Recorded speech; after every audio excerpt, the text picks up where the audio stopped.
Abby, so good to see you. Today, we're going to talk through 4 ways to improve investment performance. This does not mean taking on more risk or chasing the latest trend. Often, it's about getting the fundamentals right. So, let's walk through 4 simple ways that investors can improve their results without making things more complicated. Mhm. Number one, automate and then get out of the way. Automate contributions, your investments, how often you rebalance. What else, and how does this help?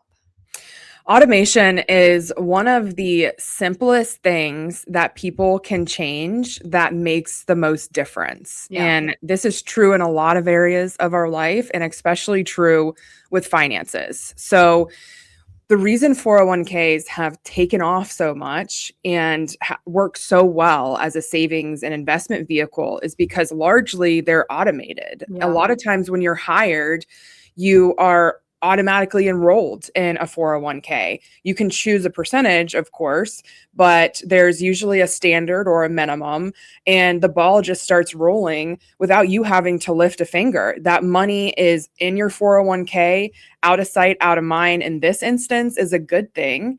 As long as you're checking the investments, making sure that you're invested in the right thing. That's a mistake that people make is, yes, they're investing in the 401k, but it's going into, like a money market fund. So Mm. even if it's automated, maybe set up a quarterly date on your calendar to at least check on things so it's not too far out of sight, out of mind.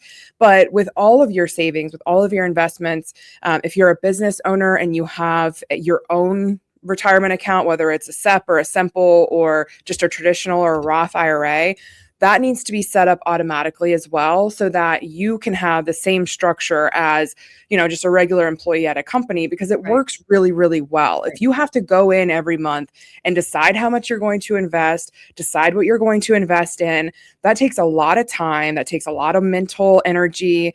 And especially if you're in the accumulation phase, you have maybe kids that have activities, we're all so busy. It's just not going to happen on a monthly basis. So you miss out on a lot of opportunities there. This is the same thing goes for if you're paying off debt. If you're trying to pay off debt or increase your emergency fund, your cash reserves, all of this can be automated. An advisor can really help with this, but you can also just do this on your own. Mhm. But whatever your savings and investments are, decide at the beginning of the year what you want to contribute to those accounts and set it up automatic. If you need to adjust it mid-year, you can certainly do that, but you don't need to make those decisions every month. Right. And set it up like any other bill. Good point. Number two, consolidate. If you have old retirement accounts floating around, managing your money becomes even harder. And of course, getting a look at your whole financial picture becomes even more difficult. This is an easy and often overlooked step. Yes, so consolidation is huge. So a lot of times people have the same type of account, but they're spread all over the place. I've met with people that really want to get a better handle on their finances. And, of course, they come in for the discovery meeting. We want to go over everything.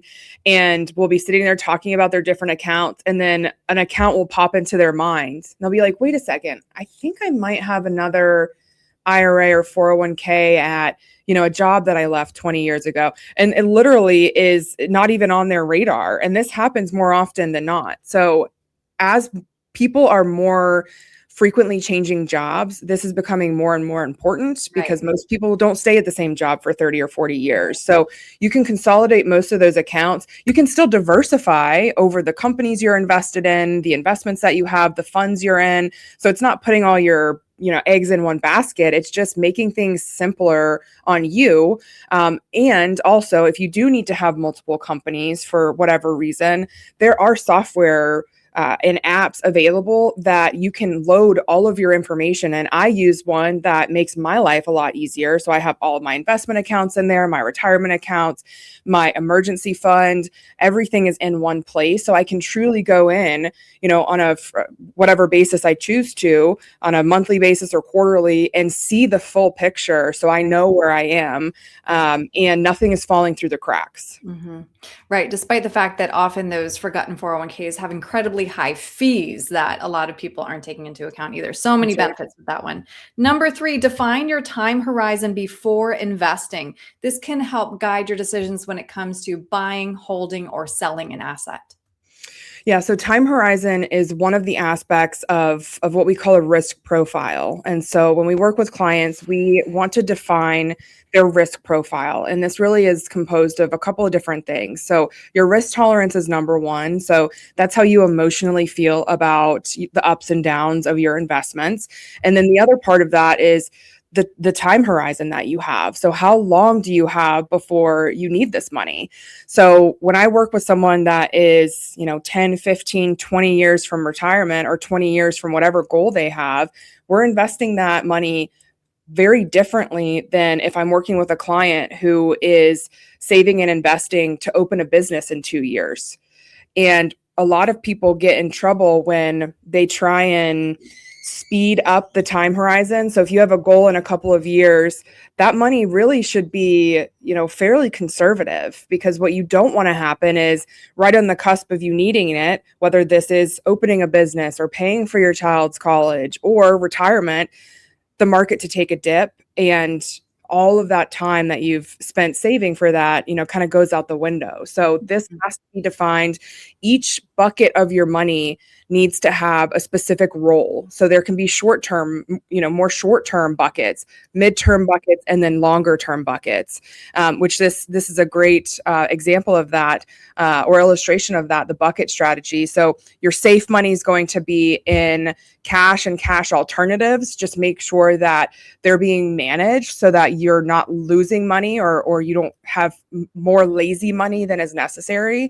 And then you have either the near or the midterm bucket or the income bucket if you're in retirement. So this is going to be the accounts that are paying you, replacing your paycheck every month. And then we have the longer term bucket, which is the growth bucket. And those are going to be the more aggressive, more growth oriented investments. So stocks, mutual funds that have various equities, and ETFs as well. Mm-hmm.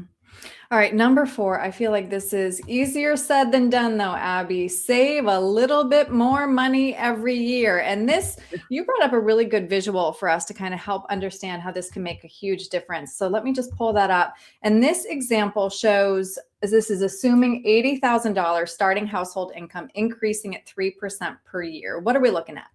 So this is an example of not only the allocation that's chosen and how that makes a difference, but also the savings rate and how that makes a difference. So this is over a 25-year period. And like you said, starting at $80,000 starting household income. So we look at the top row, that's going to be 100% in stocks. Now, that does, in this time period, have the highest rate of return, but a lot of times people don't have the risk tolerance, Right. Or the risk profile to be 100% in stocks. So we'll look at a couple of other allocations as well, like 80-20, 60-40, and 40-60. The more you save, and like you said, this is easier said than done. Obviously, you have to make some sacrifices to save more, whether that is cutting back on your lifestyle or taking on more responsibility at work to increase your income. This does come with sacrifices, but the payoff at the end is so worth it. And what we try and do is coach our clients on, let's make meaningful small changes over time that build to be really large changes in the future. So even a 1 or a 2% increase every year can make a huge difference over time. And what that chart shows is, yes, if you're 100% in stocks, you're going and you save, 20%, you're going to have the most amount of money. But if you don't have the risk tolerance for that and you want to be 80-20, you can still save, instead of saving 10%, you can save 15% and get to almost the same place as having 100% in stock. So there are things that we can control based on your risk profile and how much you can save to get you to reach your goals. You just have to have a good handle on your budget, understand your risk tolerance, and pick the right mix for you. And that's going to be different for everybody. Right. Well, that's one of the things that I do automate on January 1. Those retirement account contribution limits go up. I put it on, I put my blinders on. And this, I'm glad that we were able to talk again about the fundamentals, Abby. But you brought up some really good points when we were talking offline about people who are working with financial advisors who might be not realizing some of the costs that they are paying. Explain the example you were just talking through with me. Yeah, so I just met with a couple recently who have worked with a couple of different advisors. They're well into retirement. They retired early in their mid 50s, That's great. and they're still trying to find the right fit. And luckily, they have. I believe we're going to be a great fit for them. But we talked to them about something that none of the advisors they've talked to, neither of the advisors that they worked with, had ever brought up to them before. And it's all about creating the most efficient portfolio possible with the least amount of risk you need to take. Everybody needs to take a certain amount of risk. That's there's no getting around that. But if you can make your portfolio more efficient without taking on more risk, that's really the key, especially in retirement. And so what we looked at was not just the investments that they had. Yes, we do an analysis on that and a stress test and all of those sort of things. But we also looked at the underlying costs that they weren't seeing on their statement every month. They knew what they were paying their advisor, but they didn't understand what we call their total all-in costs. So we helped them understand that. We kind of pulled back the curtain and also helped them understand that we can utilize very similar investments. We don't have to change, necessarily what indexes you're invested in or what sectors you're invested in, but we can do this in a more cost smart way. And then also what we talked about is something called tax drag. So in this situation, they had a very large joint account, which was non-qualified. So it doesn't have that IRA or 401k shield. So a lot of the income and dividends and other income producing events were flowing to their tax return every day. Now, these are fairly high net worth individuals, even in retirement. So they were getting surprise tax bills literally every single year. Right. So what we talked to them about and what we can quantify with our process is what's the tax drag on your investments and how can we reduce that so that you're first of all, you're not getting surprised every year with a big tax bill. And then also your overall performance is not being dragged down by that tax drag every year. So those are two things, just two of the things that we look at when we do an overall analysis on somebody's portfolio. Right. And then a reminder to everybody watching, if your financial advisor is just talking about your investments, you need a new advisor. You need someone talking about taxes and all of the other checks we cut yearly or monthly. So Abby, if somebody would like to talk to you more about this, what's the best way to reach you? You can always give us a call at 678-442-0255. You can also visit us at theretirementfamily.com. We have a lot of great resources on there. We have a lot of videos on different topics. We have a lot of articles and a blog. And you can also send us a message. It comes straight to us. Let us know what's on your mind, what you would like to talk to one of our advisors about. And one of our staff will reach out to you and set up a 15-minute introductory call so we can explore that together more. Great. Abby, thank you. Thank you, Erin.